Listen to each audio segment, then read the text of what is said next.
יצאתי לעולם ומיד פגעה בי הבדידות. הייתה לי אהבה אבל אני הבאתי התנגדות. חשבתי שלהיות אני זאת השיטה להישרדות, אבל בעצם בגלל זה רק איבדתי את השפיות. היו לי בעיות אבל מצאתי אנשים, קראתי להם לבוא והם נתנו לי חיבוקים. הרגשתי משפחה, ידידות, ובחיים לא ידעתי שבסוף עוד אאסוף את השברים.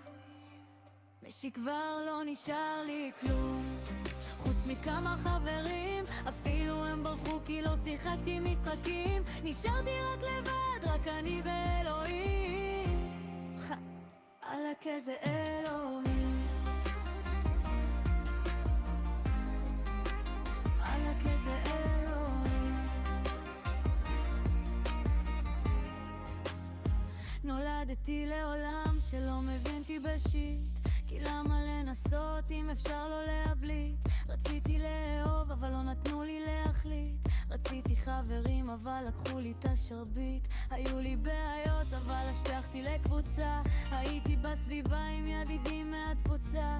שיחקתי כדורגל וגם קצת כדור נוצה, אבל בסוף הכל הלך ונשארתי רק עם הפצצה.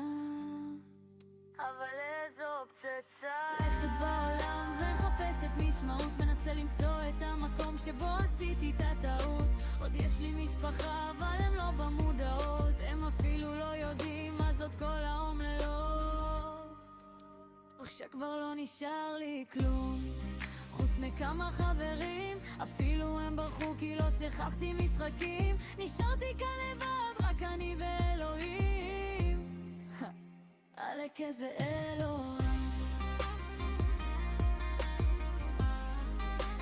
עלק איזה אלוהים, עלק איזה אלוהים.